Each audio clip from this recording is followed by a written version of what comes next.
జగన్మోహన్ రెడ్డి చాలా కన్ఫ్యూజన్లో ఉన్నారు. ఎందుకంటే ఆయన ఉత్తరాంధ్ర పర్యటన అయినా జరిగిన పర్యటన హిట్ అయిందా ఫ్లాప్ అయిందా ఆయనకు అర్థం కావట్లేదు. కొంతమంది ఏమో అంత సీన్ లేదంటున్నారు, ఇంకొంతమంది ఏమో చాలా పెద్ద హిట్ అయింది అంటున్నారు. మరి మీరేమనుకుంటున్నారు? జగన్మోహన్ రెడ్డి ఆయన జరిగినటువంటి పర్యటన అంత సీన్ లేదు, హిట్ అయ్యి అంత సీన్ లేదు, చాలా పెద్ద హిట్ అయింది, లేదా super hit, utter flop super hit, ఈ రెండిట్లో ఒకటి కామెంట్ చేయండి. చాలా మంది అట్టర్ ఫ్లాప్ అంటున్నారు, చాలా మంది సూపర్ హిట్ అంటున్నారు. ఆయన కన్ఫ్యూజ్ అవుతున్నారు. సో ఏపీ ప్రజలు ఏమనుకుంటున్నారో ఆయనకు తెలిసేలాగా కనీసం 1000 మంది అయినా కామెంట్ చేయండి.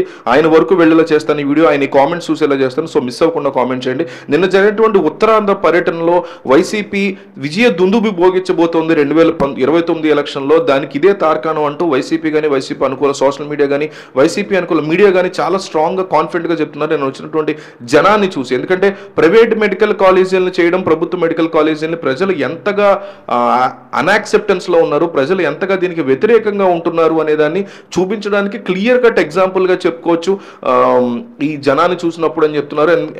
అండ్ ఎస్పెషల్లీ జగన్మోహన్ రెడ్డి యొక్క పర్యటన కోసం జనం ఎగబడి చూడడానికి రావడాన్ని అందరూ కూడా ఒక శుభ పరిణామంగా పోలుస్తున్నారు.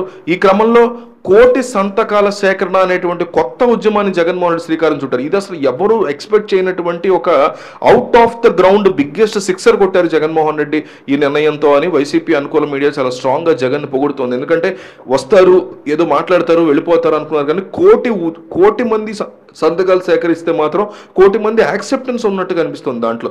సో అది కనుక వర్కౌట్ అయితే, జగన్ దీన్ని కనుక సాధించగలిగితే, కోటి మంది వ్యతిరేకిస్తున్న దాన్ని మీరెందుకు అయ్యా ప్రైవేట్కి ఇస్తున్నారని నేరుగా క్వశ్చన్ చేయొచ్చు ప్రజలు కూటమి ప్రభుత్వం. ఇది ఒక బిగ్గెస్ట్ తలకే నొప్పిగా, నెత్తిన పిడుగ్గా కన్సిడర్ చేయొచ్చు కూటమి ప్రభుత్వానికి అని చెప్పుకోవచ్చు. ఆ సంతకాల సేకరణ కూడా అప్పటికప్పుడే మొదలెట్టారు జగన్మోహన్ రెడ్డి. ఏదో తర్వాత ఎప్పుడు చేసేలా కాకుండా కోటి సంతకాల సేకరణ ఇమ్మీడియట్గా అప్పటి నుంచే మొదలుపెట్టారు. 45 రోజుల్లో కోటి మంది సంతకాల సేకరణ చేపడతామని దీనికి సంబంధించిన పోస్టర్ను కూడా పార్టీ సీనియర్ నాయకుడు, రాష్ట్ర స్థాయి కోఆర్డినేటర్ సజ్జల రామకృష్ణారెడ్డి ఆవిష్కరించారు. ఎమ్మెల్యేలు లేళ్ల అప్పిరెడ్డి, మొండితోక అరుణ్ కుమార్, మాజీ ఎమ్మెల్యే మల్లాది విష్ణు, విజయవాడ మేయర్ రాయన భాగ్యలక్ష్మి, ఎన్టీఆర్ జిల్లా పార్టీ అధ్యక్షుడు దేవినేని అవినాష్ తదితరులు ఇందులో పాల్గొన్నారు. ఈ సందర్భంగా సజ్జల రామకృష్ణారెడ్డి మాట్లాడుతూ ప్రభుత్వ మెడికల్ కాలేజీల ప్రైవేటీకరణ మీద ప్రజా ఉద్యమం చేపట్టి గవర్నర్ దృష్టికి తీసుకెళ్తామని అన్నారు. మెడికల్ కాలేజీల ప్రైవేటీకరణ వ్యతిరేకిస్తూ రాష్ట్రంలోని 175 నియోజకవర్గాల్లో పోస్టర్ల ఆవిష్కరణతో పాటు రచ్చబండ కార్యక్రమం ప్రారంభమవుతుందన్నారు. అక్టోబర్ 28న నియోజకవర్గ కేంద్రాల్లో భారీ ర్యాలీలు, నవంబర్ 12న జిల్లా కేంద్రాల్లో భారీ ర్యాలీ చేపట్టి వినతి పత్రాలు ఇస్తామని వివరించారు. నవంబర్ 25న వైఎస్ జగన్ గవర్నర్ను కలిసి కోటి సంతకాలు అందజేస్తారని సజ్జలు తెలిపారు.